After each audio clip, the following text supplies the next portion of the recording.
Halloween, everybody. Kevin J Johnston here. This is the Real Estate and Money Show. We have episode 39 tonight, Acts, Laws, and Lies. And we're going to talk to you about the differences between acts and laws and how acts and laws pertain to you and we, the people in Canada.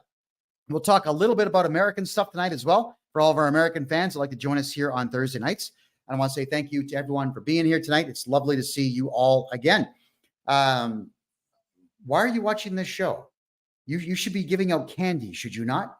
Or maybe staying at home eating the candy that you didn't give away. By the way, could everyone let me know in the chat room tonight how many kids are coming by? I always remember when I was growing up, especially in the Toronto area, there would be hundreds of kids on the street in costumes trick-or-treating. And the last time I was in the province of Ontario, that's about 4 years ago now, I don't think that there was anything more than about 20 kids that were out for the entire night. It was actually pretty depressing. So I'm hoping that we can find some way to get our culture back. I can tell you, I'm down here in Panama City, and they've had Halloween decorations up since beginning of September. And they've also got the Christmas decorations up now here in Panama City. So I'm looking forward to seeing the big celebrations that we have also in Panama. 5 national holidays I intend to enjoy. Day of the Dead is going to be on the 2nd. They've got National Flag Day. They love their flag here. They do not step on, spit on, wipe your nose with, or burn the Panamanian flag here in Panama. You're going to get worked over something fierce. So don't ever do that. They've got Flag Day. They have Independence Day from Colombia. They have Independence Day from Spain. Also celebration of the end of the American occupation. So there is nothing but parties. And I'm going to go and take a couple of days off and enjoy Panamanian parties this November. As this country's been very good to me. I've now been in Panama for 7 months, and I honestly have no desire to leave. And not any desire whatsoever. So we're going to cover quite a bit tonight in reference to tax. We're going to be covering a little bit about real estate and how real estate and taxes in Canada are conjoined and the best ways that you're going to have to combat everything that the Canada Revenue Agency is choosing to do to steal more and more money from you. So let's get into something that a lot of you don't know, and that is in Canada, there is something called the Taxpayers' Bill of Rights. And that Taxpayers' Bill of Rights has 16 clauses within it, all of which are protective of you and not the Canada Revenue Agency. Now, I just so happen to have the Taxpayers' Bill of Rights up and running here. And I want to cover them. I'm only going to cover 3 tonight. You can read them on your own. It's on Canada.ca, the official website of the country of Canada. Hold on there. I just lost the link. There we go. There's only 3 clauses, and the most interesting of them all, there's an interesting one, there's a powerful one, and there's an absolutely awesome one. So let's go with the first one here, which is clause number 1. In Canada, your tax rights or taxpayers' rights are, you have the right to receive entitlements and pay no more and no less tax than is required by law. Now, in Canada, albeit there's kind of a rule, a guideline, a strictly, sternly enforced idea that you have to submit a tax return, but there's not a single law that says you actually have to give the Canada Revenue Agency any money. And I mean not one law. There is not one algorithm that shows how much you have to pay for tax in Canada. Yeah, go through it yourself. There's the Excise Tax Act in Canada. There's the Income Tax Act. There's the GST Act. And there is the Canada Revenue Agency Act. And not a single one of these acts actually illustrate to anyone about how much money you're going to have to pay the Canadian government. So clause 1 of the Taxpayers' Bill of Rights says you don't have to pay any more or any less tax than is required by law. But if there's no number that is required by law, then What are you guys giving the CRA money for? I want to cover that one a little bit more. Greg, thank you for the gifts, by the way. I appreciate that. And if you're watching on TikTok tonight, double fingers. Let's get the likes flying and everyone share. Please, same thing on Rumble. If I could get everybody hitting the thumbs up, please, which you'll see pretty much below the T in my name right here. The Taxpayers' Bill of Rights is great because when it issues the statement, you don't have to pay any tax except for what is defined by law. And then there is no law that states that you actually have to pay that tax. Well, then I'm going to tell all of you, keep your money.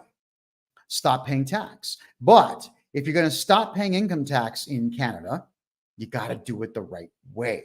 And you do it the right way by utilizing every single solitary form that the Canada Revenue Agency makes available to Canadians that will actually benefit them. And of course, I just so happen to know what all those forms are, and I utilize those forms to get people's tax bills down to zero legally. I've been asked the question a lot in relation to Clause 1 of the Taxpayers' Bill of Rights in Canada. If I don't have a house and I don't have a car and I don't have bank accounts and stocks and bonds, retirement plans, if I don't have any of that and I owe the CRA money, can they take any money from me? No. And especially if you don't have a bank account in Canada.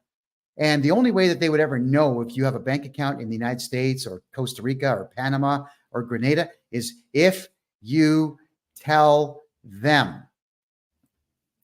All right. So Derek is asking me a question here. Is any of this possible when working for an employer that reports to CRA? Absolutely it is. Absolutely it is. If you're on a T4, I can absolutely wipe out your entire tax debt utilizing other forms that the CRA makes available to us. 100%. All right. So with you not having to pay tax, if you have no assets, you have nothing they can take, then don't pay. You don't have to pay. I've had numerous conversations with CRA representatives, and they're very upset with me, I might add, about the fact that I record my calls with them and, of course, put them up for the whole world to hear. And why would I not do that? Because all of you need to know that the CRA does not have any power whatsoever. So Clause 1 of the Taxpayers' Bill of Rights is going to protect you in that there's no law in Canada that says you have to give the money. They'll try to get it. If you've got a bank account in Canada, they'll try to get that. If you've got a house in Canada, they're not going to seize the house and sell it. They're going to put what's called a writ on the house, which is not even a lien. It's just a notification that you owe somebody some money. But if you file an appeal with the CRA, which of course I know how to do, and then we just go to a judge and say, listen, we've appealed this decision and we would like the writ lifted off the house, please. The judge will do it because the CRA did not ever use legal means to be able to put those writs on your property. Now, the next clause that I like is number 7. This one's fabulous. I love this one. Very powerful. You have the right, unless otherwise provided by law, not to pay income tax amounts in dispute before you've had an impartial review. So you have the right to not, I'm reading this verbatim. You have the right to not pay personal tax amounts in dispute until you've had an impartial review by the CRA, or if you've sent an appeal to the Tax Court of Canada until that court has issued its decision. Think about that. So if the CRA says, we assess you, we think that you owe us 100 grand, we can't prove it because we're losers, so we're going to say that you do and threaten you in the hopes that that you pay, which many people unfortunately do. So you appeal it and take it to court, which will buy you between a year and even 3 years to get to tax court to argue in tax court about the validity of the claim that the CRA is making that you owe money. And the worst thing that happens if you lose is that the CRA issues another assessment, which we then appeal. So the appeals go forever. Now, in that time, we can move your house out of your name into a numbered corporation, into a family trust. We can take all your money and move it into a corporate account somewhere else in the country, somewhere else in the world. We can, if the CRA knows about other properties that you might have, We can get those moved into other numbered corporations. We can move everything away so the CRA cannot get to it. And that's the advantage to objecting to anything at all that the CRA says. If the Canada Revenue Agency says you owe money, we object and we get you an appeal date. And that is what Clause 7 says. The tax bill is null and void until that impartial hearing can be had. All right, Deborah says, if your client has to go to court, do you go to court for them? Well, not for them, with them. Yes, you can put me down as your representative.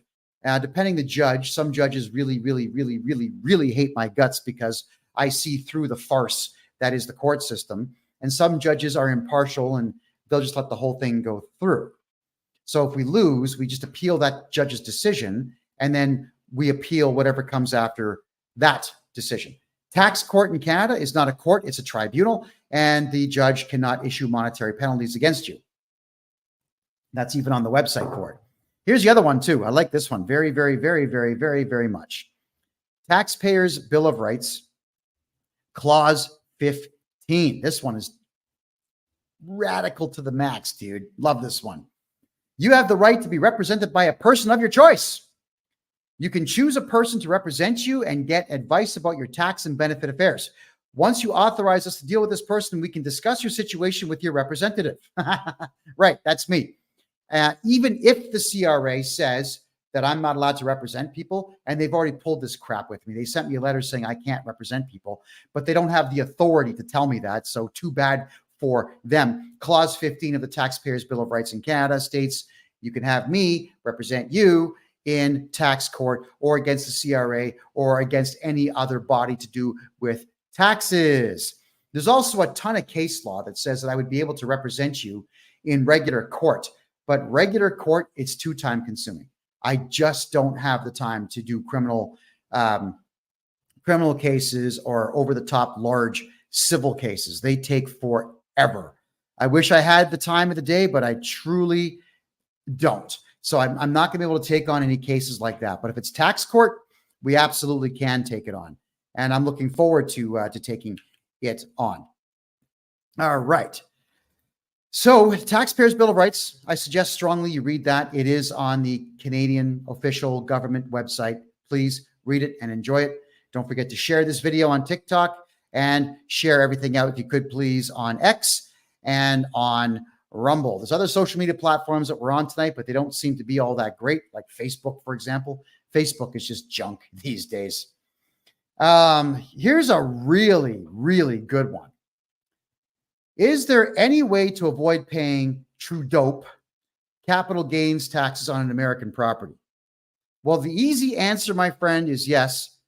You hire me. I'm going to answer that question with a question, which I don't like doing, but I'm going to. Why the hell, as a Canadian citizen, would you tell the Canadian government that you have a house in the United States? I'll wait. Of course you won't. Right? And if you have an accountant that says to you, well, you need to report it because I don't want to lose my license, then fire the guy. You got to ask two questions when you're hiring an accountant in Canada. One, do you believe that the CRA can pull your license? Two, if the CRA audits me, are you going to cooperate with the audit? If the answer is yes to both questions, that's a coward. They will screw you sideways. You got to get rid of them. It's a sad story. It really is a sad story, but I'm going to cover it anyway. A gentleman came to me. This guy makes a lot of money, owns a house in Arizona. His accountant in Canada, keep in mind, this gentleman does not make a penny in Canada. It's all in the United States. He actually has to travel to the USA 9 months a year and work within the borders of the United States. He only lives in Canada 3 months a year.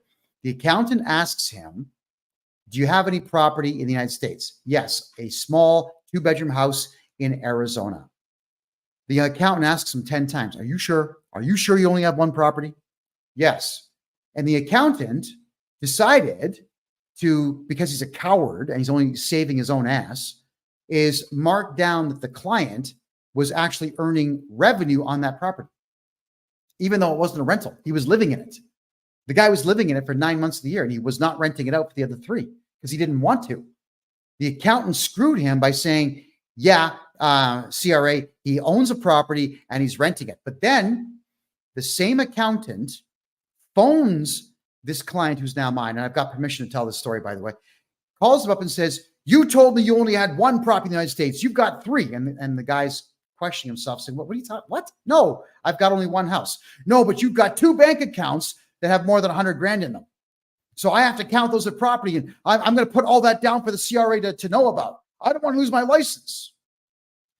The accountant hired a private investigator to investigate his own client to find out if the client had property in the United States and bank accounts, so that the accountant, who's supposed to work for the client, could then screw the client and snitch, telling the CRA about these properties. Think about that. I'm the exact opposite, everyone. If you've got a property in the United States of America, shut up about it. You can tell me about it because you're going to be in a client-solicitor privilege relationship with me. And I'm going to tell you, no, we're not reporting that. Why would I tell the CRA, the Canada Revenue Agency, that you have a house so that you can pay more tax? Remember that every single number that you put on a tax return in Canada is 100% voluntary. I have just recently put nothing but names and signatures on more than 20 tax returns for clients, at which point I then called the Canada Revenue Agency saying, I have just sent in all of these tax returns. They have no numbers on them, just my authorized signature and my client's name. That's it. And you're not going to get anything until the end of the fiscal year before December 31st. And that's how I buy my clients all the time in the world that we need to file their taxes properly. And I tell them, we are invoking clause 7, so you will not be adding any penalties of any kind. We don't owe anything until the reports are done.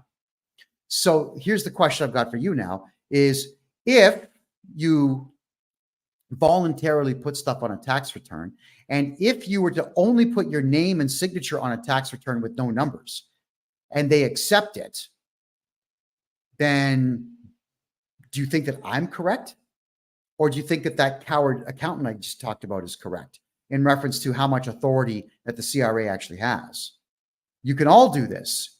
In fact, all of you could submit tax returns all the time with just your name, social insurance number, and signature. No numbers, not even a 0. You could do that. It's legal. They'll accept it. They'll assess you, but that doesn't matter. An assessment is just a guess. And when they assess you, we appeal that.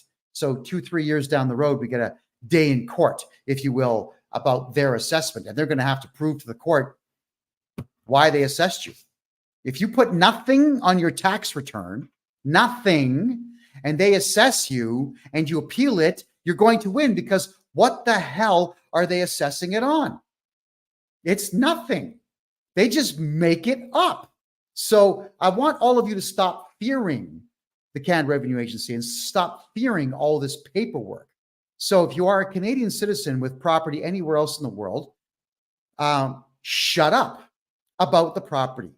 Say nothing about it. If you've got bank accounts in the United States, Grenada, Panama, wherever, be quiet. Don't even tell your family about it until, well, maybe write it down in your will for them so they know.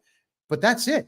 Stop talking about the things that you own. Capital gains also, I'll just reflect a bit more there, DRT boy, is that capital gains, there's no way for the Canada Revenue Agency to know that you've sold a property with a capital gain unless you tell them. That's it. It's none of their business. They say, well, you got to do it. Well, no, you don't. It's voluntary. You know, the CRA should thank their lucky stars that people even bother filling out tax returns these days. Everybody's broke. That's what's going on here. So if I am your tax guy and you've got a property, I'm not telling the CRA. I'm going to have a look at your property because the odds are pretty good that the property is not even in a place where it could be taxed anyway, especially if you're losing money on it. Simple things happen out there. One client bought a house, overpaid for it. The thing had water damage and mold. He had to fix the whole place up. And by the time he sold it, he lost $200,000. 200 grand that he lost. So we put all the invoices forward, and I called all these suppliers and everybody else who had actually worked on his place. And I told them, I need you to make sure that you have all the invoices that you sent my client. So we wrote off every expense and we wrote off the capital loss. Sometimes you lose in the gold market, in the housing market, in the antiques market. Sometimes you just lose. So that is when we report capital, but only losses. You never report a capital gain. It's pointless. There's no point, and there's no way for them to compel you to report it. They have no power to make you do so. Mverse is asking, why does the CRA get a copy of T4s and T5s? Because your employer is a coward and submits them. That's the only reason. Because your employer is a gutless jellyfish, spineless individual who thinks that they have to submit the T4, who thinks they actually have to put you on a T4 in the first place, and they don't. You got to remember, if you're an employer in Canada, if let's say Johnny, you're paying Johnny 100 grand a year. Let's actually work out what that tax rate would be. I'll do that right now. So $100,000 per year salary in the province of Ontario. The federal tax is $14,045. The provincial tax is going to be $7,000, and the Canada Pension Plan premium is going to be $5,200. So the tax rate is about 31.48%. Now, the federal tax and the provincial tax that the employer withdraws or holds back from you, he has to give that to the Canada Revenue. Well, he thinks he does. He chooses to give that to the Canada Revenue Agency. But then he also has to match that number from his own account. So in reality, he's not just given the CRA $14,000 federal tax. He's given the CRA $28,000 because he's got to double it. So if you're an employer, why would you do that? Why would you put anybody on a T4 salary? Put everybody on contract, everyone, make them register a numbered corporation, get a GST or an HST and a PST number so that they invoice you every week for what you owe them. They put their HST and GST on it, and that is an expense. So it's the perfect expense. And you can see there, the employer is now saving, what's he saving? 30 grand a year. You can do a lot with $30,000 if you don't have to give that up. So each and every one of you need to start registering your numbered corporations, which of course I can do for you, and invoicing your clients. Get the friggin' hell off of T4s. They're of no benefit. Larry asks a good question here. Can you apply for pension if you have not done your taxes? Just bring your taxes up to date there, Larry, and you can apply for pension. But you got to understand, in Canada. Now, I'll give you the example of my dear old mom. She's been dead now for a while, but dear old mom always thought that I was crazy not paying tax. She kept asking me, why are you not paying tax? You're not going to get a pension. I kept telling her, Ma, love you, but you're wrong. You are giving up between 20 and 30% of your salary every year, and I guarantee you that your pension is going to be less than $1,000 when you finally retire per month. So me, I get to keep the 100 grand a year that I make. I get to keep all of it, every penny of it. And you don't. And if I invest my money properly in gold, silver, property, in the last 5 to 10 years, crypto, if I'm investing it properly, I don't need a pension. I don't need a pension. Why would I want one? And of course, dear old mom, when she finally did go on Canada Pension Plan, ended up getting less than $950 a month. So, I mean, I had to. I said, hey, Ma, how much do you get every month on your pension? Ma, hey, Ma. And, you know, she got a bit upset with me and gave me, like, not a real slap in the face, but enough to know that I've been told. And dear old mom can slap me all she wants because, you know, it's my mom. right? But I was right. And she eventually admitted that I was right. But it's sad that she went paying taxes the entire time that I was alive while she was alive. So I watched her pay taxes for how long? I guess 46 years of my life, constantly paying taxes because she wanted the pension. And it's that I hate that word, pension. Pension. I want my pension. It's a nervous tick. All of you think the Canada Pension Plan is somehow going to benefit you. It's not. So I would say, let's get your tax bill to zero. Forget taxes altogether. Keep every penny you make. Buy crypto. Yeah. There's a good chance that XRP, for example, is going to be the digital currency of choice for Russia. Bitcoin is the currency of choice for El Salvador and Costa Rica. Countries around the world are adopting this stuff. So what is it that you're all waiting for?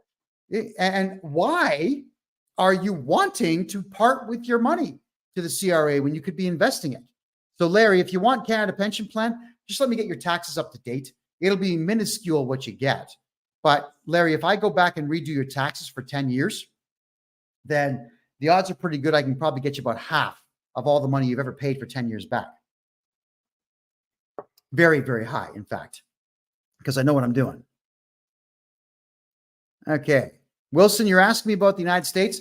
I don't do personal taxes in the United States, but I do purchase American corporations. So I've flipped the slide here. You can see if you have IRS debt and you run a corporation, if you've got state tax debt, if you've got bank loans, if you have credit card debt, that's all corporate in the United States, I will buy your corporation from you and completely take your IRS debt away from you so you don't have anything to worry about. I do the same thing in Canada, everybody. So I do all taxes in Canada. I do corporate taxes only in the United States. That'll change in time, everybody. But right now, it's only corporate in the United States. All right. Just checking your questions here. Marie asks, what if I'm a shareholder from father's estate from his company? He passed away years ago. Marie, that's I would need to understand the structure of the company. You own 10% of it. So if the company's profitable, then you can actually take dividends out. You weren't the original investor, so you can't really necessarily do a tax-free corporate withdrawal, but I can register you a numbered corporation. And what you can do is transfer your shares from your own name to your numbered corporation's name. And then your numbered corporation can take dividends weekly or bi-weekly or monthly. We can do that. And then all that money is going to go in your corporate account tax-free. That I can do for you. So if you have 10, 15, 20% of an estate and the corporation is still making money, then yes, I'm going to move your money away from your own personal name. Yeah. Marie, definitely get a hold of me. Kent, could you put my website address in the chat room, please, so that she can see it there on TikTok? And Bob, can you do the same thing here on Kick, please? I appreciate that. Thank you. All righty. So it's going through a couple things to do with Canadian law here. I want to talk about acts versus laws when it pertains to taxes. I'm not going to cover acts for medical and acts like the Highway Traffic Act of Ontario. I'm not going to cover that stuff. What I'm going to cover, though, is the difference between an act and a law when it comes to governing income taxes in Canada. So the difference between a law and an act in Canada, I'm going to read verbatim here from a lawyer's website. Not a very good lawyer, so I'm not going to credit the guy, but it says law implies a system of rules recognized by a country to regulate the actions of the citizens, so the entire country. On the other hand, an act is that segment of legislation that deals with specific circumstances and people. So many use the two legal terms interchangeably, but there is a notable difference between act and law, as the former is a subset of the latter. So what they're saying to you here is laws are for the entire country. It's for everybody. You know, don't kill people. Don't steal people's stuff. Don't commit acts of heinous violence You know what I'm getting at. Don't shoot people. These are laws. And the laws that we're talking about here, laws, they pertain to everyone, regardless of wealth, social standing, caste, religion, at least in theory, they're supposed to. Not in Canada, but that's the way it's supposed to work in theory. Whereas an act are a set of rules that are very specific to a very specific thing, such as the Income Tax Act is very specific to just income tax, but also even more specific to just what the Canada Revenue Agency is allowed to do. So the Income Tax Act really doesn't pertain to we the people. I've read the whole thing. I can tell you it's just a rule book for the Canada Revenue Agency as to what they can and cannot do.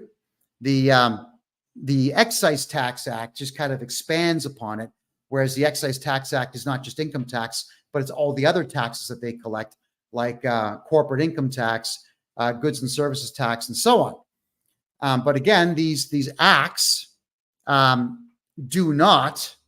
not laws for the people. They do pertain to the CRA. So whenever the Canada Revenue Agency is quoting an act, they'll quote a very specific clause in an act that says, well, we're going to take your money because clause 125 subsection 3 says we can. But then you hire me and I send back a letter saying, oh yeah, but here's the 15 clauses that counter that. By the way, here's also clause 1, 7, and 15 of the Taxpayers' Bill of Rights that will counter that. Oh, and by the way, here's the criminal law on extortion, theft, intimidation, uttering threats, criminal harassment. There's all kinds of laws you're breaking.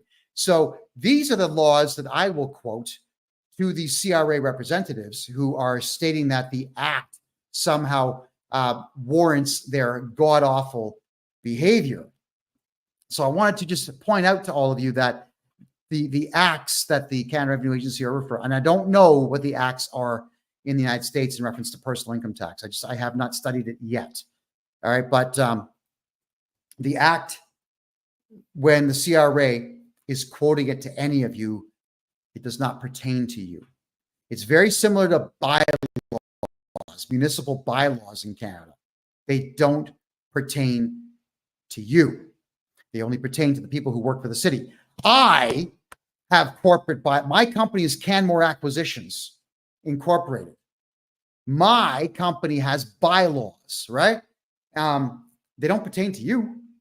They pertain to anybody who works for my corporation. That's all that a bylaw is. It's just rules for an entity that you choose to be a part of. So you could choose to work for the city of Montreal or the city of Toronto or the city of New York.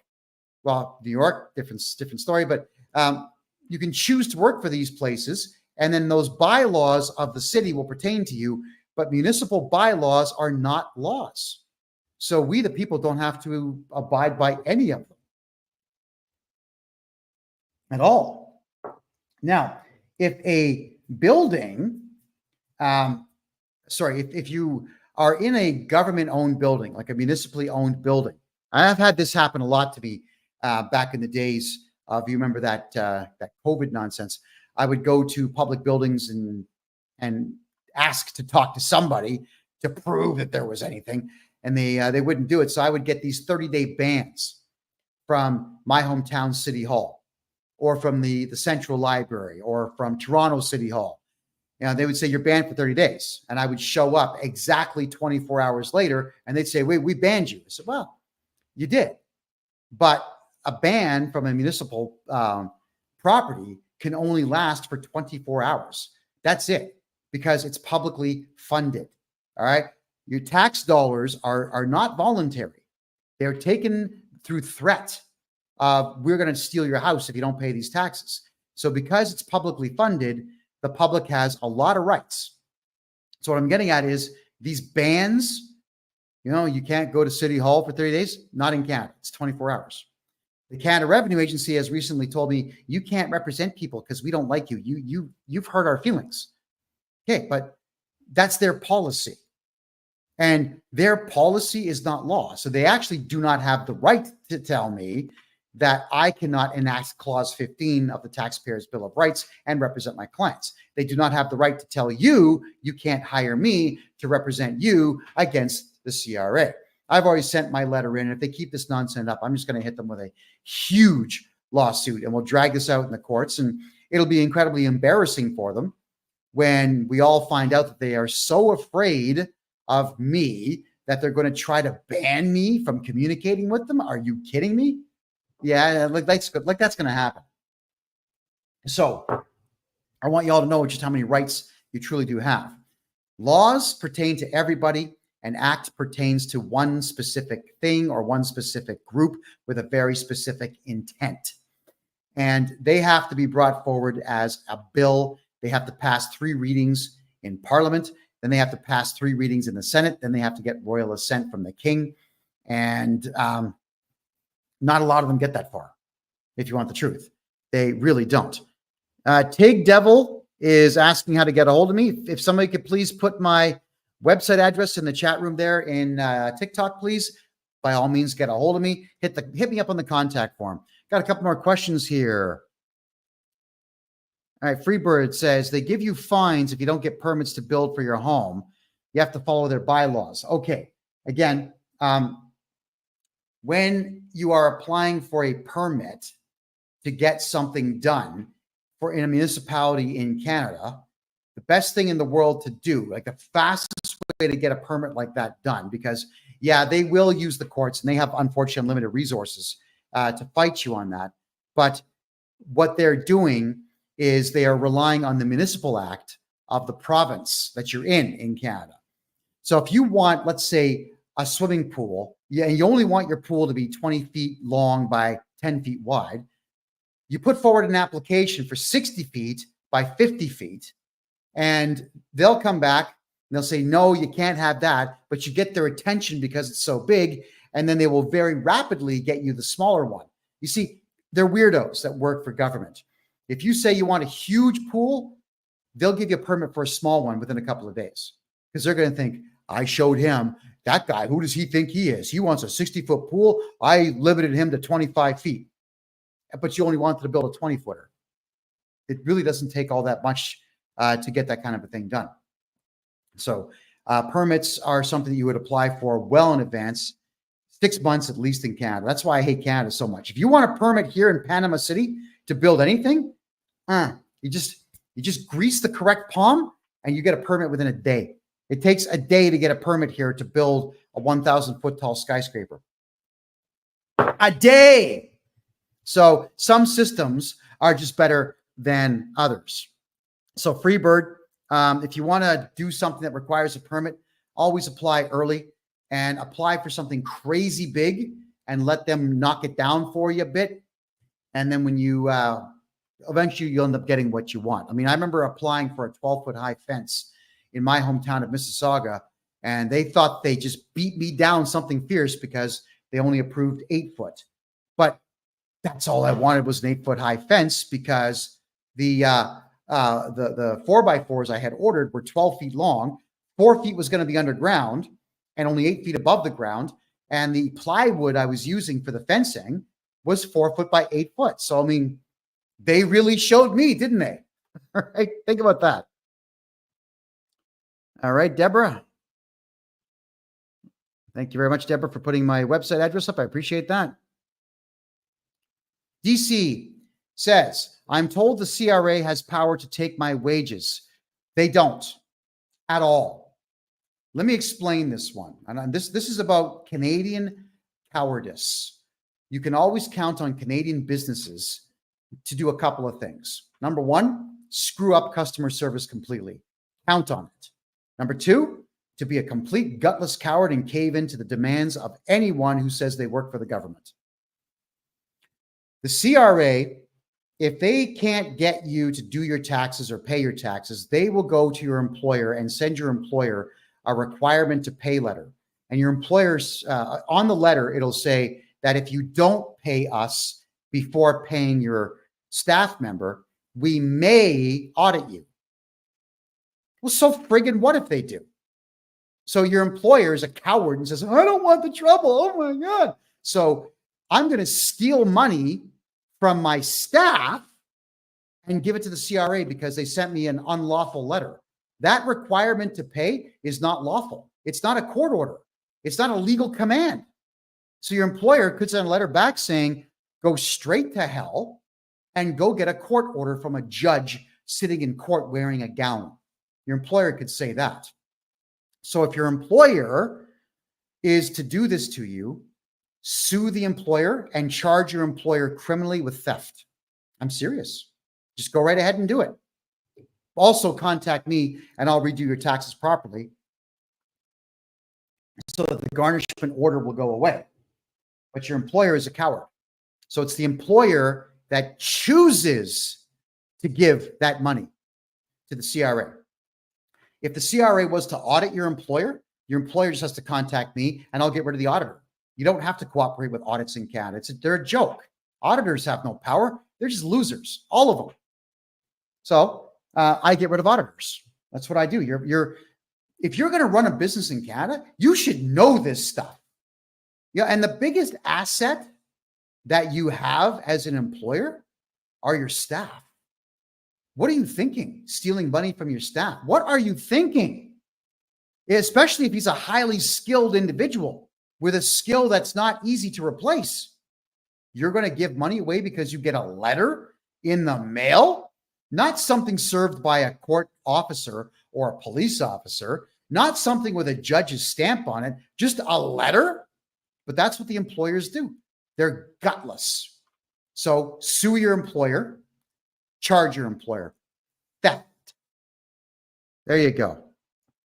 Jackie's asking me if I know anything about Ireland. Well, I've got family in Ireland, but I've never been.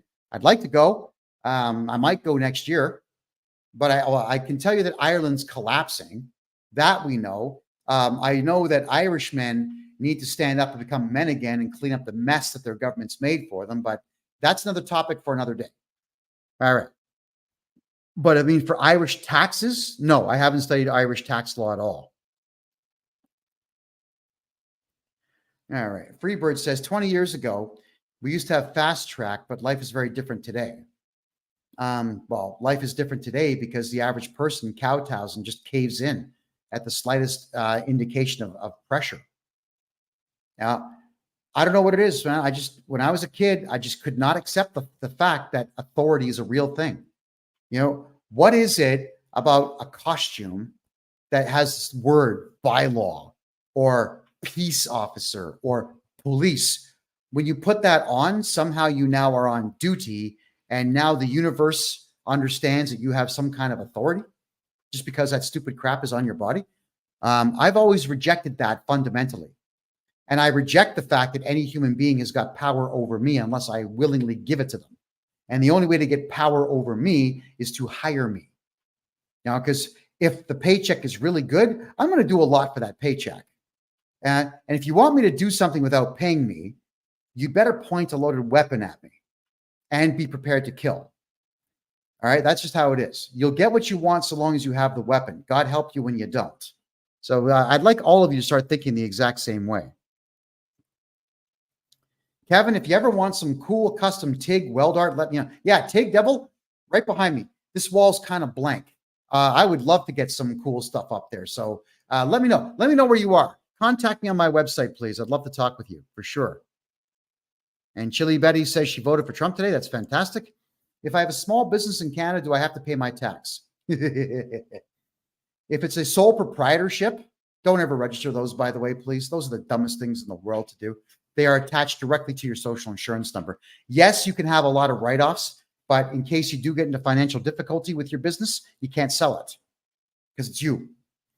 But if you have yourself a corporation, TIG Devil, get a hold of me. I do private seminars on how to never pay tax again. So you want to get a hold of me on that one for sure. All right. Jackie says, thank you. The nanas of Ireland are the ones standing up and being counted. Yeah, I know. Men aren't men anymore. Another topic for another day. Alrighty. I've been asked some pretty serious questions here. I was just going to go through a few of them. Mitch says, you're ignorant when it comes to crypto. I will have to start doing crypto shows, but not yet. I'll get some pros on to talk about crypto for you. JJ says, I guess I'll be incorporating. Yeah, JJ, get a hold of me. I'll take care of the incorporation. It takes 3 days. We'll get you that, get you the GST number, and I'll give you all the instructions that you need to protect every penny that you make, every single penny. Gina's asking, Kevin, would Royal Bank of Canada branch in Georgia, United States, report a mortgage to a Canadian? A mortgage a Canadian has to the CRA? It's a possibility, Gina, but what you've got to do is you got to go into the bank and talk to the branch manager and ask them if the RBC branch is franchised or corporately owned out of Canada or corporately owned out of the United States. Find that out, get a hold of me, and then we'll get you the answer that you're looking for. All right. What do you know, Kevin, about the vacant home tax? Well, let's read the article here. The vacant home tax declaration period for the 2024 tax year will open November 1st, tomorrow. The deadline to dispute your bill for the 2022 and 2023 taxation year is December 31st of this year. The vacant home tax program requires, all right? That word means we want you to volunteer. That's all that it means. The vacant home tax program requires homeowners in Toronto to let the city know if their property is occupied or vacant every year by making a declaration. The goal of the program is to increase the supply of housing by, threatening homeowners to make their vacant residential property available for rent or sale. So if you tell them, I own 2 houses and I don't live in one and nobody lives in one, I'm using it to store my collector antique guitars, they're going to say, nope, you got to rent it out. So why would you tell them that? It's just the city of Toronto. You don't tell city staff what you have. Are you kidding me? Owners who choose to keep their properties vacant are subject to a tax, with the revenue being allocated to the affordable housing initiatives. That's if you blab. But here's the other thing. That's also if you decide to put multiple homes in your own personal name, which is really stupid, by the way. Why would you do that? Nothing should be in your name. So if you want to avoid vacant home taxes anywhere in Canada and capital gains taxes anywhere in Canada, get a hold of me. I'm going to register a numbered corporation for you, and we're going to put that numbered corporation on the title of your home to completely protect it. And then that way, when they start asking you for taxes or declarations, just ignore them. That's what we do. We ignore them at that point. Especially if we declare in your corporate bylaws, when we register your corporation, we simply declare that it's a holding company. This company does not conduct business. Beautiful. How do you transfer title if you have a mortgage? Sneakily, you go to the properties branch on your own. Don't involve a lawyer. This is you. You're the owner of your house. You add the numbered corporation to title and just sit on it for a while, making sure that your mortgage has at least 5 years left on it. And then you sneakily and quietly remove you and don't say a word to the banks. What's the point? If they've already given you the mortgage, the lien's against the property, not you. So go ahead and make the switch, but keep your mouth shut. Don't tell people anything at all. And you know, there's a lot of folks out there that will tell you all kinds of crazy stuff that you have to do. Yeah, everyone talks out of their asses because everybody wants to sound important. Here's one that really gets on my nerves. Is if you don't live in Canada anymore, you have to call the CRA and tell them. No, you don't. You just put down your income at $5,000 and that's the end of it. Send it in. You know, they'll send you a carbon credit check. You don't tell them anything. It's none of their business that you may not be coming back. The advantage, if you do leave Canada, let's say you want to leave for 5, 10, 15, 20 years. The advantage to you by not declaring, I'm never coming back, is that you can open Canadian corporations and open Canadian bank accounts and do business in Canada, so long as you've got an agent to take care of stuff like a paralegal, for example, in Canada. You can do all this stuff. But if you sever all of your ties to the country, then you can't. Why listen to stupid people? If you start taking advice for life from your friends, they're not going to be your friends as soon as that advice goes wrong. So don't listen to dumbasses. That's all I can tell you on that. If you, let's say, however, you're going to get some contract, the United States, and they're going to say, I'm putting you on a 15-year contract. You must stay within the United States for this contract, and we'll pay you $250,000 a year. Are you going to say, yeah, I'll take that contract? At that point, you could sever your ties to Canada. And then when you return 15 years later after that contract's done, as a very wealthy person, you could declare yourself returning if you wanted to. But I'm telling everyone, it's no one's business what you're doing. So really, don't get on social media telling everyone, I just took a job in New York. Why would you do that? I don't get it. Why do people put photographs of their children on social media? You buy a new car and you show it off on social media. You sell your house and you brag. I bought it for $300,000. I sold it for $6 million. What a smart person I am. Why do you people do these things? Shut up about your personal lives. Stop talking.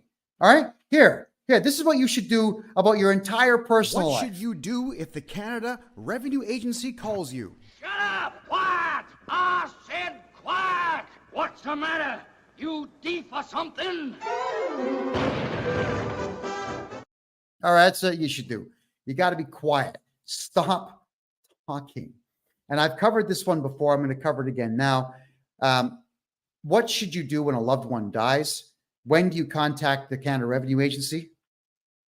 3 years after they're dead. Actually, not even when they're dead. 3 years after you've drained everything out. Once you've got the properties moved, the bank accounts emptied, the RSPs drained, once you've got all that done, then and only then do you report the person died. But the tax returns, you don't put numbers on them. The CRA is going to say, well, what did they earn? Well, nothing, you idiot. He's been dead for 3 years. So you put the name and social insurance number on it, sign it, put the word deceased right across it. Death certificate number, mail it in. Never tell the CRA that a loved one has died. They will send letter after letter after letter out the door. They're going to catch you when you're in a state of vulnerability, and you're going to be afraid of what they send. So again, shut up about your personal lives. Don't go on social media saying, Mommy died, Daddy died, my doggy died. Don't look for sympathy online from people that you don't know. It's going to cost you money. We don't live in private times anymore, and everybody out there wants one-upmanship on everybody else. So please stop talking. All right? Getting back to what I was saying earlier in the show about laws versus acts, everything to do with inheritance, everything to do with estates, everything to do with your personal tax, your corporate tax, your corporate income tax, your payroll tax, GST, they're not laws. None of them are laws. They are all acts. So the Canada Revenue Agency is lying to you, just like tonight's show was called Acts, Laws, and Lies. They are lying to you about the fact that you've got to do what these acts say. You truly do not have to do any of these things. You don't have to pay tax in Canada. You just got to report the stuff. Just get them off your back and give them the minimal amount. If you're worried about how to do a tax return to get rid of them, contact me. I'll take care of all your personal taxes. Here's a funny one for you. Did you know that you can submit 10 tax returns for yourself a day, every day, 365 days a year? Yeah. You can submit 3,650 tax returns if you wanted to. And the CRA would have to look at them all. You could send one in for $1 and then say, oh, what was I thinking? $1 trillion. Oh, what was I thinking? 100,000. Oh, 250. You could do this every single solitary day in Canada, and the CRA would have to scrutinize every single one. Could you imagine if 1 million Canadians started putting in 10 tax returns a day with different amounts? All right. Because when you sign the bottom, you would actually put a note on it. You could use masking tape or just white out or whatever else, and then write on it saying, may not be accurate, sign it, throw it in. And if they had to look at 3.5 to 4 million tax returns a month that were just bogus, they wouldn't have time to scrutinize anything or anyone. Now, somebody asked me what I was talking about 2 weeks ago when I said that there's a civil war taking place inside the Canada Revenue Agency right now. All right, we're going to talk about that. Some people may not like what I'm going to say here, but yeah, it's my show. And I've always chosen just to tell the truth on my own show because it's more fun than trying to make stuff up. All right. The Canada Revenue Agency officially has more people working for it than the Canadian military does. They had hired 30,000 diversity hires, people with intelligence quotients way low, like under 80. Really, really, really dumb people from really, really horrible countries that work for the CRA. And they don't get along. You know, if I've got my numbers right, Nigeria, for example, has got 154 different tribes living within the country, and they hate each other. All right. Ethiopians hate Eritreans, but Ethiopians, they're split into two groups, the Tigrays and the Amharas. And the Tigrays have been killing the Amharas for the last 50 years. So they hate each other. And they put Amharas and Tigrays in the same office together because they don't know any better. And people in Canada, they're stupid, right? They have no clue what the dichotomy of Nigeria is. So they'll say, oh, you're from Nigeria, and you're from Nigeria, and you're from Nigeria. Okay, we're going to put all of you in the same room at the same desk. But those of you who know what's going on in Nigeria, there's a province called Biafra that wants to separate from Nigeria. Biafrans hate everybody else in Nigeria. Boko Haram runs the entire north end of Nigeria, sorry, and they can't stand the Christians, right? So the Christians and the Muslims are at each other's throats. Then there's the smaller sect on the west side of the country that can't stand either party. So you've got these massive battles going on in Nigeria. Then you've got all these Nigerians that you've hired who absolutely hate each other, want to kill each other, and you're putting them all in the same office together and then saying, do your job and call Canadians who are born in Canada and steal their money. So they're all fighting with each other all the time. The Canada Revenue Agency is having a really difficult time with this, by the way. And what they are doing now is putting most of these people into home offices and then giving them toll-free numbers and cell phone numbers so they can work from home. Now, what happens here is when any of these particular individuals work from home and they pester one of my clients, they have no choice but to give their home office phone number to my client. I will make the phone call on behalf of my client, and if the person's polite, I don't publish their office phone number. If they're rude or they get on my nerves, then I do publish it, and I ask all of you to call them politely and just ask questions about their role and ask questions about their knowledge base to do with taxes and the law.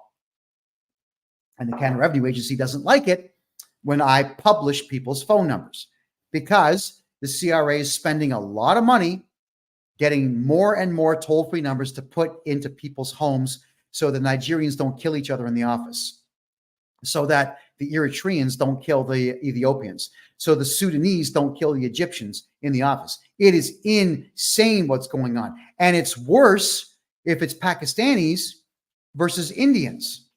Yeah, Indians. They're at each other's throats. If it's an Iraqi and a Saudi Arabian in the same office, they're at each other's throats. There's a lot of people in Canada that don't seem to understand how much strife there is all over the world. And this internal civil war that's going on right now in the Canada Revenue Agency is very good for all of us, because now we can do our taxes our way and get all of our money back from these maniacs before the entire CRA is broke. And by the way, the CRA is broke. I know this because whenever we do get our clients really big tax returns, like, $100,000, $200,000, $300,000 worth, when I get these large returns, it takes the CRA 3 or 4 months to pay them, because what they've got to do is collect more money, bring it in to pay all the refunds out. So it's a Ponzi scheme. It's a pyramid. That's what it is. They don't have the money in the bank anymore. Like they're surviving seemingly month to month now.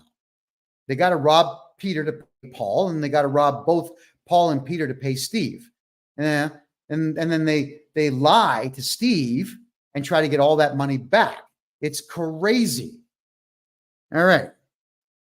Oh, Marie asks a very good question here. Now you've heard it all. Why does the Canada Revenue Agency hire these people to work for them? Very simple reason. Their policy, not law, but their policy at the Canada Revenue Agency is to send you a letter, make 3 phone calls, send you a letter. If they're unable to reach you or get you to cooperate with them, that's when they send garnishment notices out to your boss or to your bank. Now, what happens when you're born in Canada and you speak perfect English and someone calls you on the phone and you don't understand a word they're saying, but they're acting rude and belligerent? What do? You hang up the phone because you're aggravated. These people are aggravating, so I get it. But if you hang up on them, it counts as one of those 3 phone calls that they have to make. So they are deliberately getting these non-English speaking maniacs to make phone calls to all of you to get through those 3 phone calls as per their policy without you cooperating because you don't understand them. Specifically and only to garnish your wages. It's a very sick system. The corporation's got to be taken down. I can't stand them, and I'm doing my part to bankrupt them. All right, let me have a quick look here.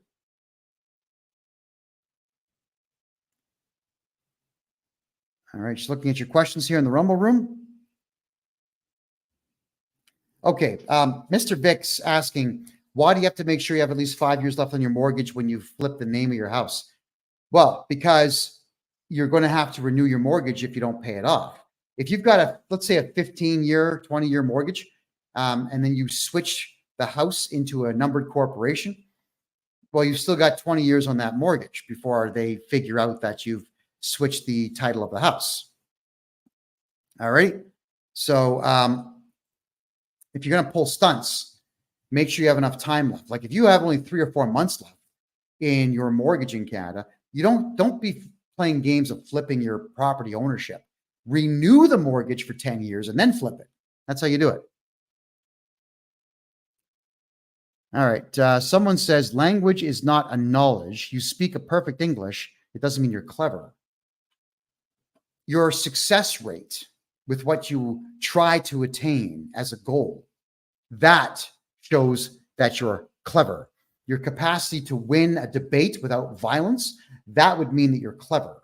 Your capacity to outwit and outsmart opponents without having to use weapons to do so means that you are clever. Language is a technology. So I'm going to say I disagree with you a little bit there. Let me just give you a quick rundown on language here, all right?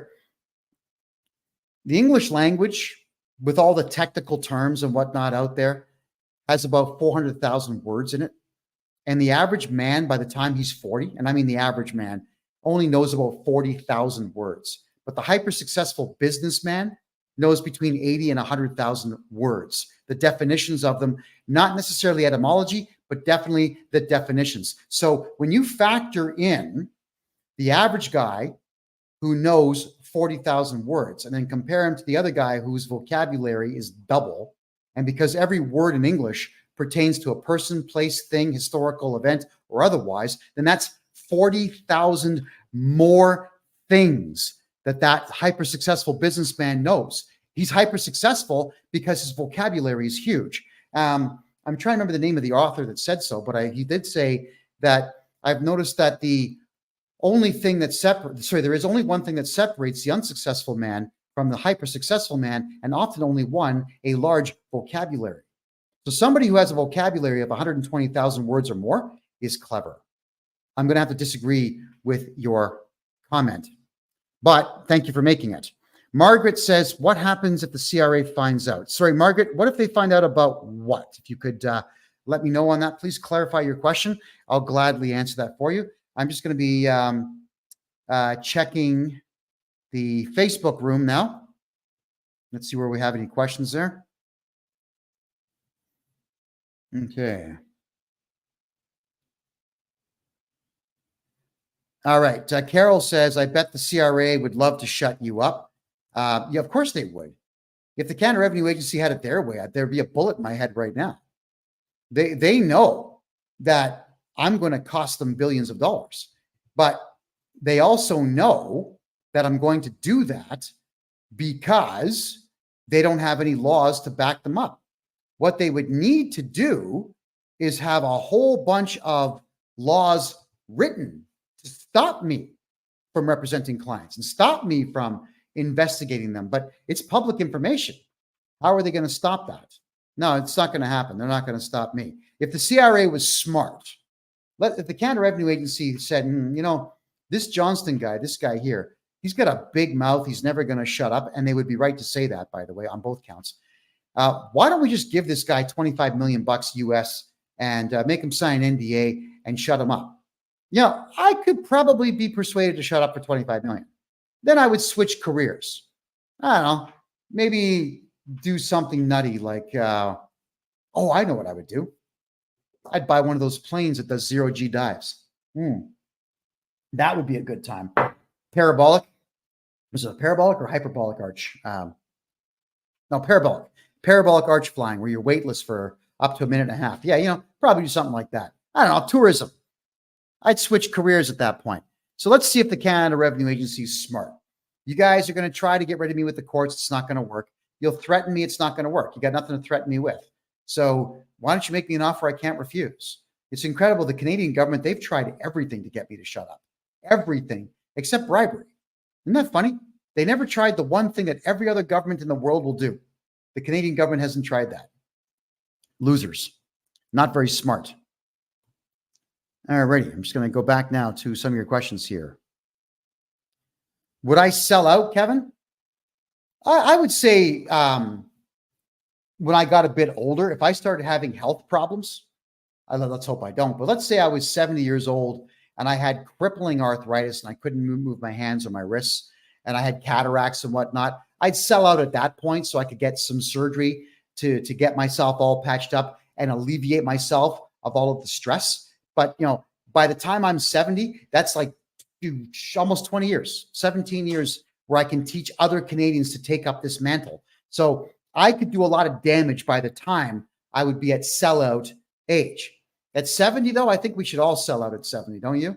Hey, life is really short. And at 70 years of age, I would have to pay attention greatly to the fact that there would only be about 15 years to go. And right now, I think the only person that's doing their 70s properly is Sylvester Stallone. I don't know if you guys seen that show he does, Tulsa King. The guy looks fantastic. He looks like he's enjoying life more in his 70s than he's ever done before. So I guess I'm just going to say that if I stay healthy and never get any major ailments or whatnot, and I'm enjoying myself still, no, I'm not going to sell out. So long as I'm enjoying what I'm doing, no. Egregious health issues? Yes. All right, moving on. All righty. So someone was asking me about tax reform in Canada. And they were asking me if I could break down upcoming tax law changes and how it's going to affect everything. All right. Well, capital gains is the big one, where Trudeau wants to increase the amount of capital gain that we are all paying on our homes and our corporate properties and gold and silver and whatever else. But as we've said before, if you come to me to get your taxes done, there isn't going to be any capital gain, because it's not my job to scrutinize your life and say, hey, dude, come on. Right? If you got a second house, you got to tell me so that I can tell the CRA you got a second house and screw you. That ain't my job. My job is to get your taxes done to the greatest benefit of you, not the CRA. I'm not here to raise funds for the CRA. I'm here to save you money. I'm here to protect you from the CRA, because they are animals and criminals, maniacs. I can't stand them. So I'm not going to be screwing you over. I'm not going to hire private investigators to investigate my clients to see what you have. I don't have a license for them to pull, by the way. And that's the other part that drives everybody in the government crazy, is I don't have a license for you to pull from me. So too bad. And clause 15 of the Taxpayers' Bill of Rights says that anyone can represent you. Here I am. All right, there we go. Rocket says, so I have a normal paid by the hour job Could you stop them from taking taxes off my check? Yes, Rocket. There's ways. It's not just going to be where I sign a magical piece of paper and it disappears. It's an effort. There are steps that I have to take, but get a hold of me and we certainly can talk about that. The Chosen One says, I wish you were in the UK. I don't know, man. I'm seeing what's going on in the United Kingdom. I don't think anyone should be there if you want the truth. Every billionaire who lived in the United Kingdom has now left because the UK is that screwed. It's horrible there. I actually feel terrible for Brits in every way. If you're English, if you're Welsh, Scottish, you're Irish, it's a horrible scene right there. And the only thing that's going to ever get me to go to the United Kingdom, maybe, is business, but it would have to be one hell of a deal. I think the UK is something I should avoid for now, because there are a set group of people there that are not very much fans of mine. That's all I'm going to say. All right. So tax reforms. So carbon tax rebates, they're a joke, $700 a year. Whenever we do taxes for our clients, if they have a very low income, there's a lot of people out there who are making less than $20,000 a year now, which is really sad. So when they're making low amounts of money like that, this carbon tax that Trudeau is patting himself on the back for is only about $700, maybe $740, maybe for the entire year. And the GST credit that you would get back, so you can spend a little bit of money back into the economy, might be $350. It's not much. So it's not even worth looking at. As for the best record keeping practice, good question. The best thing that you can do for your records is ship them to me in Panama. That way they are outside of the jurisdiction of the CRA and the Canadian government. And there's no way for them to audit you if I'm the one holding your records. They would have to beg me to show them to them. But because I'm representing you in a client solicitor privilege, I am not obligated to do so. In fact, I can't. Legally, I can't. So even if I wanted to show them your files, I can't. And if I'm storing your files, the CRA is out of luck. You're in luck. They're out of luck. So that is another surefire way for all of you to keep your, in Canada anyway. United States, I don't know if I can do this for you, but in Canada, I can absolutely store all your files here in Panama and keep them away from the CRA. And the CRA gets only what we choose to show them. Margaret's asking if I'm a lawyer. No, but I'm better than most lawyers. I love knowing the law in Canada because the law is extremely one-sided. It's very much against the people, not for the people. And so I help as many Canadians as I possibly can by knowing the law. K-Rob is asking me this question here. Are you still enjoying your life very much in Panama? Of course I am. The country's incredible. I absolutely love Panama. Panama City is awesome, man. There's a mall here that's 1.1 kilometers long. So when we get sometimes awful rainstorms come in, no problem. I take a $3 Uber ride to the mall. I put on my my foot counter and I'll do my 20,000 steps inside the mall. And then I will go to the gym inside the mall. And then I will go to a steakhouse and have a $7 steak. That's about 12 ounces, along with yuca fries, which taste better than potato. Yeah. Oh, and sometimes what they'll do is they'll fry plantain. Oh, man, when you have hot sauce on plantain, oh, it's so good. I know. So I know I'm having the time of my life here. And thank you very much, K-Rob, for asking me about that. Margaret, I mentioned client-solicitor relationship. Yeah, well, I would be your solicitor from the standpoint only that I'm representing you. All right, so I'm not a lawyer, but I can still have that privilege with you. Because if you choose me to represent you, and I do, I can never be called to testify against you. And I simply cannot give up any of your information to any branch of government. I cannot take the stand against you. So it's better to hire me than a lawyer. And I don't charge lawyers rates either. How much should I earn per month to live in Panama? Oh, here? If you want to live in a nice place, in a good neighborhood, and eat well, 30,000 US a year, and you can have yourself a great place to live and great food and have a great time. You could go out 3 or 4 nights a week and enjoy yourself. Movies here are $6. A lot of restaurants are between $3 and $10 for good food. You can go to really expensive restaurants if you want. They do exist, but I don't see the point. I would go to the restaurants that are humble and delicious and inexpensive. Is it easier to open a bank account in Panama and have an ATM card than in Canada? Well, a Canadian bank account is really easy to open up because there's so many of them. In Panama, if you're a Panamanian citizen, you'll have a bank account open in about an hour. If you're not a citizen or a resident, you'll have a bank account open in about 5 days. They just want to do their due diligence report and make sure that you're not a hardcore criminal, somebody who's a murderer or otherwise, because they won't do business with you. But if you're someone who's just got a couple of drinking tickets or whatever else, they don't care about that stuff. You'll get a bank account in no time. There we go. D. Catherine is asking me, do you have to do a capital gains on a parent's home when they pass away? If you report your parent's death, they'll ask, but you don't have to do anything about it. What you should do, Catherine, or D. Catherine, I think your name is you got to get a hold of someone like myself. There's not too many guys out there like me who will tell you the truth about protecting the estate.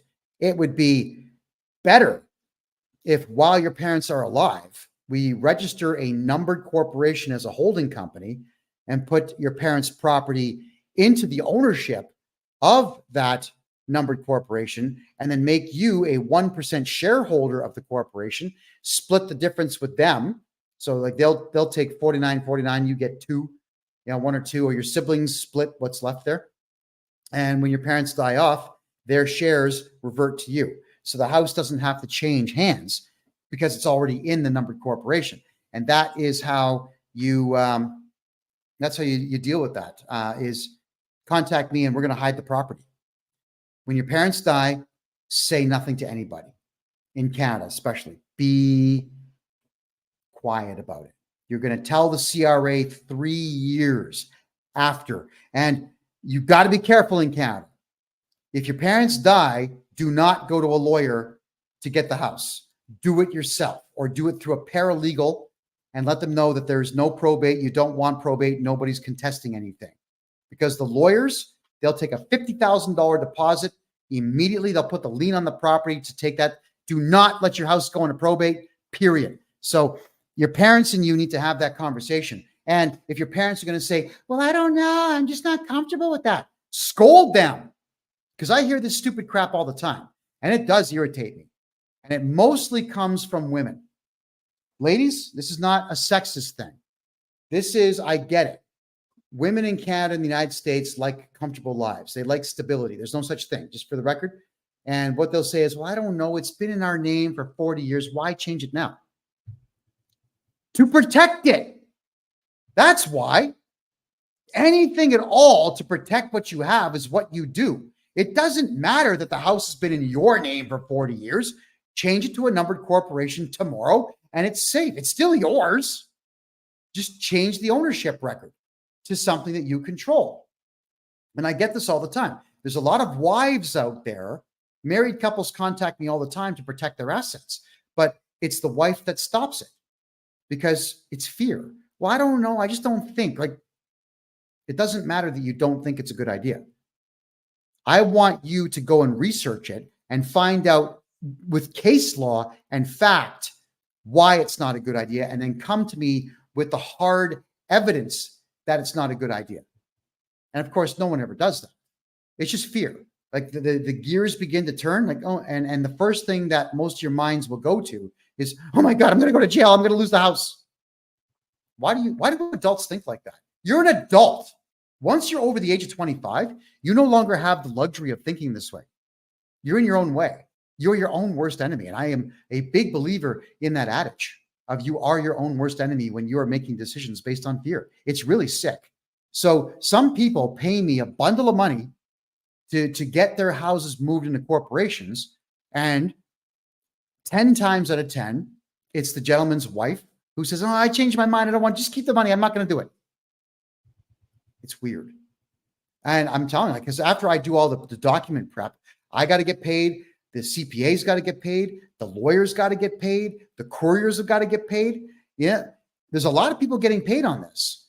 So I'm just wondering why you would hire me to protect your property and then stop me in the middle of it. It doesn't make sense. So you need to be ready to make the change. And now more so than ever before, because the economy of Canada and the United States is tanking. Let's see what happens on November 5th, but everything's starting to tank, everybody. So you've got to protect yourselves completely. Good question here from the chosen one. Can I run a business in Panama as a British citizen? Yep.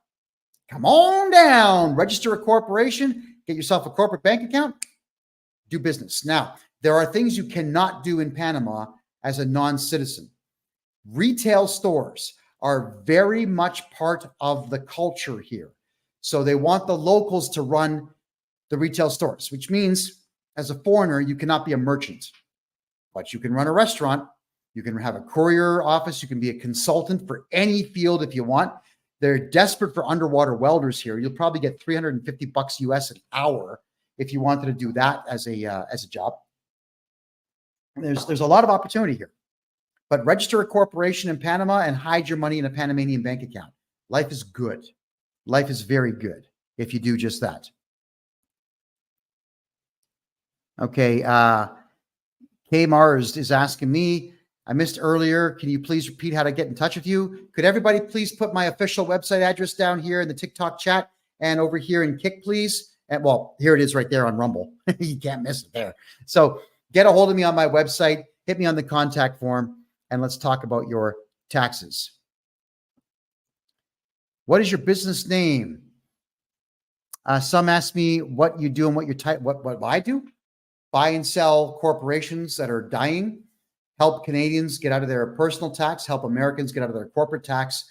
Help Canadians get out of CERB debt, CEBA loan debt, bank debt, GST debt. I clear all those debts up for absolutely everybody.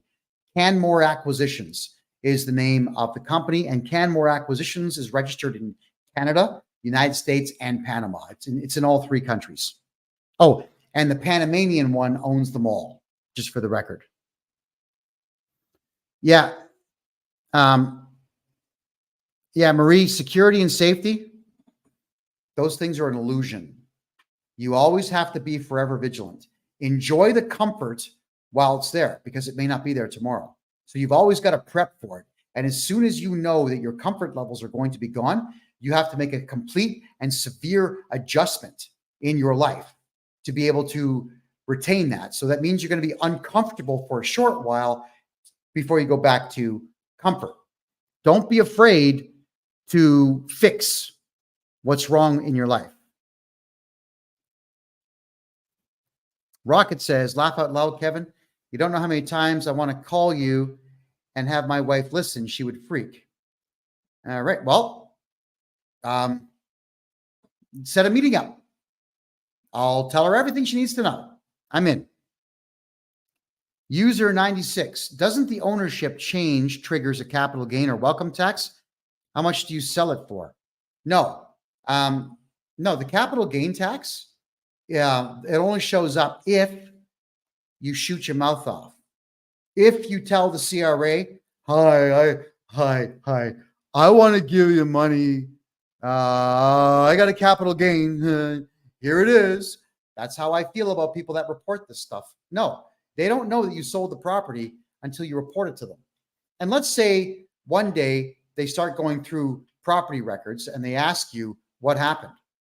You would hire me. I would contact the CRA and I would send them a letter saying that we are not willing to discuss anything in my client's private life currently. The questions that you ask are quite frankly rude and vile and none of your business. Discontinue all communication now. The file is closed and they have no choice but to close the file. It's that simple. Why would you tell somebody that you made money on a property? That's your business, nobody else's.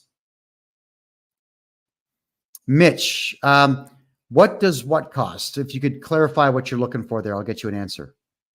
If you don't report a death for 3 years, doesn't the CRA, when it's reported, demand a payment for those 3 years? No, they issue an assessment for those 3 years against the deceased person. And if you want to tie them up for a while, you object to it, and 3 years later, you'll get an appeal date. But good luck. The person has passed away. So they're not going to be showing up for court. You can show up on their behalf and say, here's the death certificate. The person's been dead for 6 years now. So, Your Honor, this is harassment. Throw this out. And they probably will. Okay. Just checking out more of your questions here. What if I inherit my mother's house and I go to sell it? Shh. You get your mom's house, you want to turn around and sell it? By all means, sell it. I wouldn't tell anybody about it at all. Just keep in mind, especially in today's market, you don't really make money selling property. You make money hanging on to it. So I'm wondering, would you not rather hang on to it and rent it out? Would that not be a better use of your time and better use of that house as a resource? I have to leave that decision up to you, but I would say that as long as you keep your mouth closed about what you're doing, there's going to be no capital gains tax. Get a hold of me. I'll make sure there's no capital gains tax. That's just how that works. All right, let me check the Facebook room here. Okay, I'm just going to read. D. Catherine's asking me, what I mean is in the will, it says the property is to be sold and the sales to be divided, but is the house going to be charged capital gains on the sale? Okay, Catherine, good question. Here's the biggest problem with siblings. When mom and dad die, the siblings start arguing. Well, I cut the grass 17 more times than you did, so I get more. And if you can't agree on what to do with the house, what happens? One of the idiot siblings will then put the house into probate. First things first, the lawyer's going to grab $50,000, $60,000 out of the whole thing. And then he'll stretch it out for a year or two to get more money out of it. So by the time you get the house, you've lost half the value. That's the problem. So the siblings, a smart move would just be to put all 3 of your names on the property or get a numbered corporation and all 3 of you become shareholders and rent the place out. Why is everyone in a hurry to sell houses? Man, hang on to them. A house can bring you revenue for the rest of the existence of your family line. Yeah, think about the Rothschilds. They probably own the better part of 1 million homes out there. All of them are making money. You know, being a landlord makes money. So if there is a situation where you've got siblings who are greedy and whatnot, then what we got to do is talk to your parents before they die, and we got to get your parents into a numbered corporation for their property. And then the bylaws of the numbered corporation that owns the house will be dominant over the will because the bylaws have been sworn in. That's it. And the will probably hasn't been. So let's understand that in this lifetime, you should not be fighting with your siblings or anybody else because the lawyers will get all your money if you can't get along. All right, here's a question about tax implications of digital assets and cryptocurrency. It's kind of a long question. With the increasing popularity of Bitcoin and other digital assets, how can Canadians navigate tax implications of trading, mining, and earning crypto? You shut up about it. Quiet. God, if you had Bitcoin and Ethereum and XRP and Kronos and Floki and all the others, why would you tell the Canada Revenue Agency that you've got these sources of income? See, here's the crazy part of it. Let's just say, for example, you buy a Bitcoin. 3 years ago, it was 25,000. Now it's 100,000 Canadian. So what are you going to do? You're going to report a capital gain of $75,000 each year that you have it? What if it drops back down to 25,000 in a bear market? The CRA is not going to pay you back on that capital gain. So you got to shut up. The only thing that'll happen is if you're telling the Canada Revenue Agency that you have crypto, is they're going to tax you every year and you will never be able to report the capital loss because they haven't written the rules in there yet for them to return your money to you. So if you've got a crypto wallet, if you've got a hard wallet, even better, quiet. If you're on any of the major platforms like Binance or crypto.com or Kraken or any of those guys, quiet. You gotta make sure that you're not talking about what you have because they're gonna want it. Now, they have no way to get it. They're not gonna get a court order to make you release it, but they're going to assess your taxes based on that. All right, that's what's going on there. So, shut up. Mverse is asking, are you familiar with revocable trusts? Do I do them? This time next year, I plan to be an expert in them. I haven't done them yet, but I do deal with lawyers who set up trusts. They're expensive. So I haven't been recommending it. We've been hiding everything in numbered corporations because they're inexpensive compared to what a lawyer is going to charge for trusts. We'll get there. Canmore acquisitions will eventually be there. Don't worry about that. A year from now, no problem. What wallet do you recommend to hold XRP? Crypto.com is the one that I enjoy the most. It's got the ability to sell, buy, and trade, swap any currency you want. You could have mini Flokiata and buy Bitcoin with it. You could have Litecoin and buy XRP with it. You can bounce your money all over the place. And they've even got this really cool feature where I'm sure a lot of you have done this, where you've made a bunch of trades and you end up with, 10 cents of Bitcoin and 40 cents of XRP and 90 cents of Shiba Inu. And you've got like $9, but it's all in little pieces of crypto. Then you just go to crypto.com, you say cash in dust or convert dust. They call it dust in the crypto world. So you get your $9 into Bitcoin, right? They'll actually do all of that for you. It's a really cool platform. It's a lot of fun, especially if you bought, let's say 100 Bitcoins 10 years ago, you have a lot of money you can just play with. And I've played the up and down market with a lot of coins on crypto.com. It is fun. But I mean, Andrea, any of the standard wallets are going to be fine. It's going to be a matter of which one do you think is the best for you. Kraken has the good mobile wallet. The hard wallets, those ones are good. Margaret says, if the deceased person has a government pension, by not declaring their death, this income is still received. Yes, it is in the way of checks or in the way of deposits, right? So what you would do at that point, if it's checks, then you can simply just write down moved and don't cash them. All right. Or if it goes into the parent's bank account, you could leave that bank account open if you wanted to, earn interest on it. And when they ask for the money back, pay them back. You could do that. But yes, if you don't report the death to the government, the pension will continue to roll in. It's up to you what you want to do with it. I don't recommend doing anything other than eventually trying to get it back to them, saying, oops, we just forgot. Dad died, got hit by a car, and his torso was over there, and his head was 15 yards down that way. We just forgot. We forgot he died. So here's your checks back. Don't keep the pension money. As much as we'd all like to do that, as much as we all think it would be hilarious if mom and dad died, put their body in a freezer and just collect their pension until we die, that it's still illegal. So that one I wouldn't do at all. Let me just have a look at your questions here, folks. I'm going to check the Rumble room right now.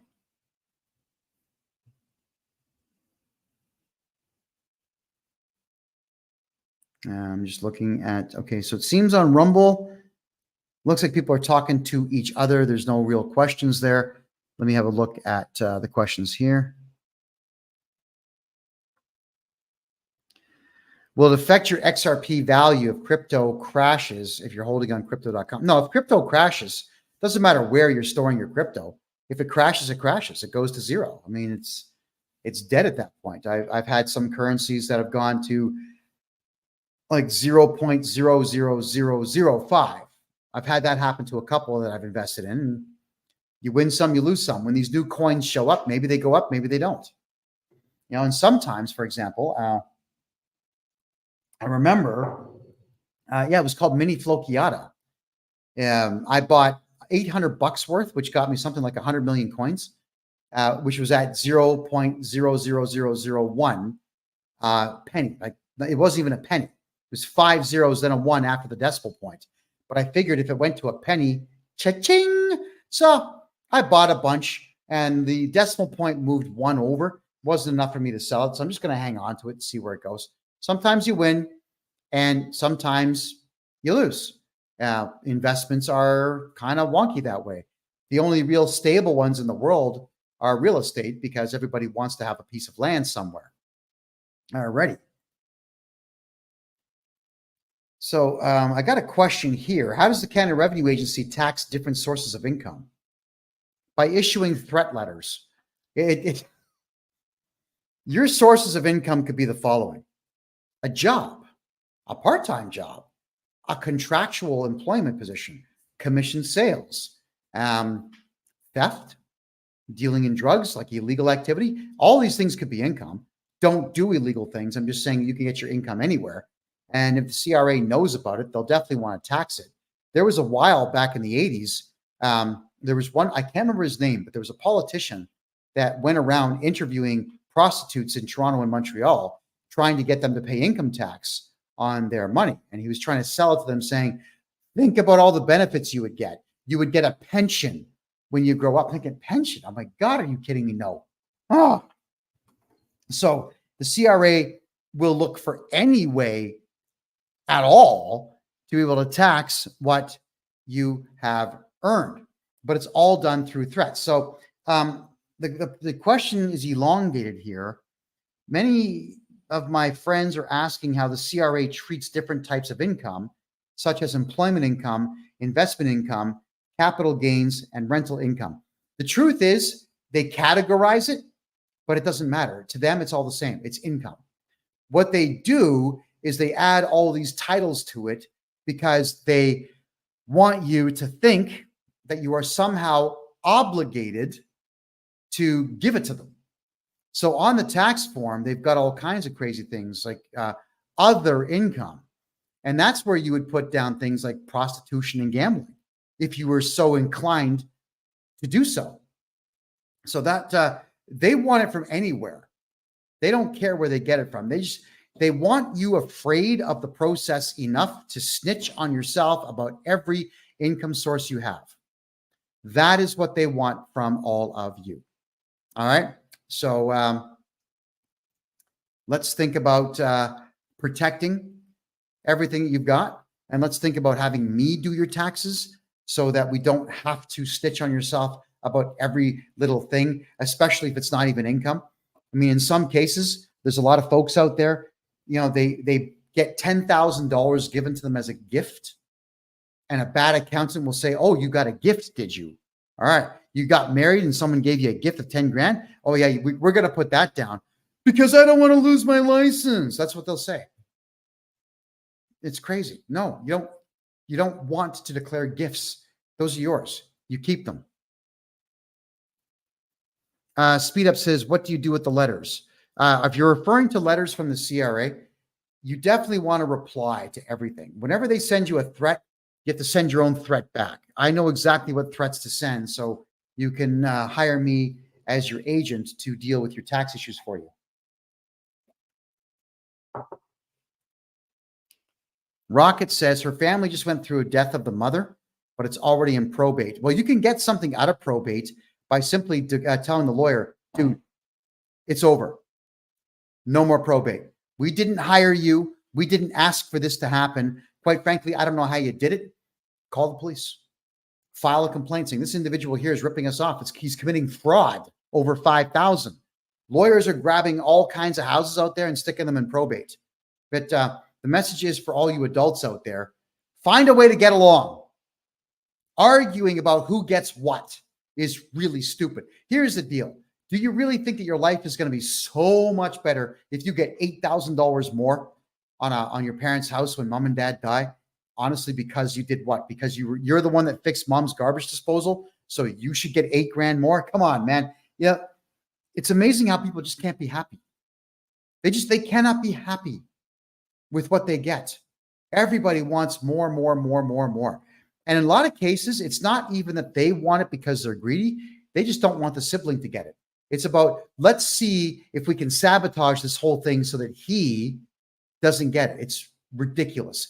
Get along. All right. But you can get rid of probate lawyers, and you should. Oh, okay. So do I deal with the Quebec government in addition to the CRA? Very difficult. But what we will do is we move the ownership of your Quebec properties into provincial corporations elsewhere, like Ontario or Alberta. Once we do that, then the property, aside from property tax, is no longer subject to the same rules and laws. Quebec is a messed up place. It is as Hitleristic as you can get when it comes to the provincial sales taxes. I would never run a business in Quebec. I would never register any government documentation in Quebec because the province of Quebec, they just rip everybody off. Albeit Montreal and Quebec City used to be beautiful. They used to be party central within Canada. They used to be great places to go. That is no longer the case. And the Quebec government does not really do anything to bring more revenue into the province. They don't exploit their forests. They don't exploit the amount of sunlight that the province of Quebec gets. If like solar and wind would actually do well in Quebec, those technologies normally don't do much, but they would do well there. And the Quebec government doesn't do any of these things. You know, there's even what's that? It's where you put generators. They're long cables, and they ride up and down on the ocean waves. I forget what that technology is called, but the wave of the ocean generates power. And the St. Lawrence River, especially through Montreal, is very fast moving, and it's very rough. And it could also generate power by having those elongated cables with the generators on them. And the Quebec government's not doing that either. The Quebec government's not doing anything to make money except for stealing it from everybody who's there. I would get out of Quebec if you're in Quebec. Yeah, it's crazy. Just going to head back over to the Rumble Room. Okay, question. If you stop taxes coming off your paycheck, would you have to come up with an amount to pay at the end of the year? No. No, again, there's no law that says you have to give them money. Not a one. And if we do your taxes properly and we get you all the appropriate write-offs that you're allowed to have, vehicle, if you're using your home for business, we can write some of that off. If you're using your vehicle for business, we can write some of that off. It's all kinds of things that we can simply write off. Medical expenses, legal expenses, your accounting expenses. We can write all these things off. Let's get your income down as close to zero as possible. And then we just send in your tax returns, because what we do is legal. If all your write-offs are legal, then we submit them. And the CRA is going to be hard pressed to say no to them because they're going to be factual. That's how we do it. So even if you have a 9-to-5 job, should you still have an incorporated company set up? Yeah. Yeah, you should, because you can use that as a holding company and put all of your money into that corporation. And if you have a 9-to-5 job, you got to be talking to me about all the write-offs that you're allowed to have, which are many. You'd be amazed how many write-offs there are, even if you're on a T4 in Canada. I don't know if the same is true with the IRS in the United States, but there's a lot. You can actually ask your employer to stop taking taxes. Yeah, you can ask anybody anything. I mean, you could ask me to shave my head. I'll decline, but you can still ask. You could ask your boss to stop using the T4 for you. In some cases, you could say, hey, boss, do me a favor. Fire me.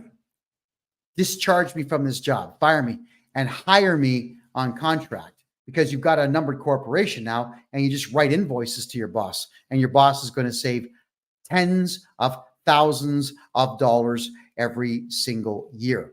You know, if you have a company and you're not willing to have robots doing all the job, you want to pay people to do the job, great. Be fair with them. and let them write everything off. Let them have numbered corporations, put everyone on contract. Forget this T4 nonsense. There's no law. There's no law. There is no law that says an employer must use a T4. Employers choose to do that. Okay, everybody? They choose to do that. And whenever I ran companies in Canada, I always chose to never do that. There's no benefit to it in any way. There was going to be a lot of money I would have to spend in order to write those T4s for people, something I'm certainly not willing to do. So no, I would never in this lifetime do a T4 if I was an employer. You can always give it a shot. There's no harm in trying to get someone to, I guess, see the light. Just present it to them saying, hey, boss, check it out. I'm going to save you $36,412 per year every single year. What do you say? Oh, and it's not going to cost you anything. What do you say? And then you tell them, look, I've got this new numbered corporation. Here's my custom invoice. I want to invoice you every Friday for my 40-hour work week or my 50-hour work week or whatever your number of hours are in the work week. That's exactly what you're going to do. All right, is just bring it forward. It's all in how you sell it. You want to make sure that when you're trying to get someone to do something, you always have to play to their greed. Never say, can I have a favor? Don't do that. It's, hey, boss, going to save you some dough. Check it out. Pre-do your numbers if you need to. Figure out what the actual numbers are. Pre-do them and tell your boss, hey, look at this. I'll save you $37,000, $51,000. I'm going to go on contract. Fire me. There's no benefit to it. The only time I would say don't get fired in that particular fashion is if you have full dental coverage, full medical coverage, full everything. In which case, get veneers done, get everything done you need to get done on your mouth and on your kids' mouths, your spouse's mouth, get all that stuff done, then ask. Take advantage of the company plan if it's there, because those things are used as a way to get in better talent. And it works. It absolutely works. But I would still rather pay for my own dental. If I was, let's say, being paid $200,000 a year to do a job, if I'm on a T4, I'm going to lose about $90,000 to the government, plus all the extras that go with it. Or, I just keep the $200,000 and I can afford anything. Because even if I've priced things out. If I got, like, my teeth aren't bad, but if I got brand new veneers covering my teeth right now, I could get the whole thing done for $6,000. So I'd rather just not pay tax and not have dental.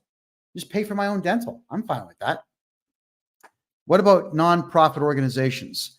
What about them? If you could expand on your question, please. I'd like to address that for you. All right, here's one. What's the deadline for filing my taxes? What happens if I miss it? April 30th. What happens if you miss it? If you didn't make any money, nothing. If you're at the poverty line, nothing. So it doesn't matter.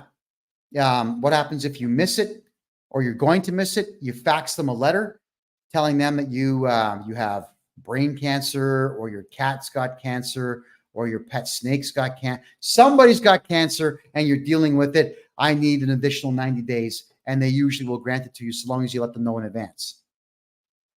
So the penalties for filing late only exist if you're not using me as your accounting specialist. Okay. That's how it is. Most accountants will just go right ahead and write the penalties in for you, because most accountants suck. They really suck. How do I maximize my tax refund? Okay, there's a bit more to it. It's a bit scrambled. Hold on. Okay. Should I be contributing to RRSPs to reduce my tax? No, never. The Registered Retirement Savings Plan in Canada, this scam. I was a kid when this came out. It's a scam. All right. So what they do is they tell you that you can put money into your RSP and save a little bit of tax each year. But then when you take it out at retirement age, they just tax you on all of it to the tune of 48%. Why would you bother investing in something that's not an investment? And the part that really gets on my nerves the most is that the banks who hold your RSPs or the fund companies that do, they actually will hold your taxes back on that particular day, the day that you cash them all in. Now, there are ways to cash in your RSPs and get about 30 to 40% tax reduction. I know how to do that. It's not easy to do, but it's worth it for you to do. So if you ever want to get some savings on that, let me know. Do not get into RRSPs in Canada or GICs. Forget that nonsense. Buy Bitcoin, buy XRP. You'll make a lot more money on that stuff than you ever will on anything the Canadian government has issued in the way of a savings plan. It's all a lie. It's a lie. Just like tonight's show is called, we got acts, laws, and lies. So we've covered acts, we've covered laws, and now we've covered lies. That is all that they do, is lie to you, to frighten you into giving them money for nothing. Speed up. How do you contact me? Could everybody please put my website address right now in the chat room right here on TikTok, please, so that our good friends can get a hold of me and get their taxes brought down to zero where they should be. What should I do if I make a mistake on my tax return? Call me. We're going to look at the mistake, scrutinize the mistake, and refile your taxes. You could refile your taxes back. They say it's only 10 years, but if you do it my way, you can go back as far as 15 years. You can look at all the mistakes in your tax return, every mistake that was made, and resubmit the correct version. Because the CRA, heaven forbid, we give them incorrect information. Oh my goodness. So if you're coming to me to get your taxes done, in a lot of cases, I go back 10 years and I fix every mistake that was ever made by the previous accountants, or sometimes yourself. And once those mistakes are fixed, you'll find that you're going to be getting back quite a bit of dough. Typically about half of what you paid, you get back. So some of my clients have gotten checks back as high as 400 grand from all the nonsense that their previous accountants have done that we corrected. It is okay to make mistakes with the CRA. It's okay to make mistakes on your tax returns. Hire me, and I'm going to fix them all right up. Wow. Well, that's a lot of great questions tonight, everybody. I want to say thank you very much for all your questions. This is the Real Estate and Money Show, where we talk about real estate, money, and taxes. I know tax season's coming soon, so we're going to be covering a lot more to do with taxes. Thank you for the heart. Than we are real estate right now. But come the new year, there are some very big real estate projects I'm involved in here in Panama and a couple in Mexico. So I'll be sharing with you a lot about how to invest properly internationally to make the most out of your hard-earned dollars. My God, because it is so difficult to make money these days and so easy to spend it because the price tag on everything is through the roof. And it's all artificial. It's all by design, and it does nothing but hurt we the people. So let's fight back a little bit by getting me to do your taxes for you. I love saving people money. I hate the CRA. I hate the Canadian government. In fact, I hate every facet of the Canadian government. None of it is to the benefit of the people anymore at all. So let's just stop giving them money. Period. Wow. Oh boy, everyone. Oh yes. And I'm going to be covering the election on the 5th. That's Tuesday the 5th. We're going to have some American guests come on the show to talk at length about what's going on in the United States. April or June is definitely coming on. There's going to be a few other surprise guests for Tuesday's show. We'll cover the entire election for at least 4 hours, possibly 6 that night. So we're going to be starting a few hours early. And that's going to be on Tuesday. That's Tuesday, the 5th of November. Let's see what happens with that election. My name is Kevin J Johnston. This is the Real Estate and Money Show, which is every Thursday at 9 p.m. Eastern Time, right here on freedomreport.ca. To get a hold of me to get your taxes done, right there. It's KevinJJohnston.com. We'll see you next week, and good night.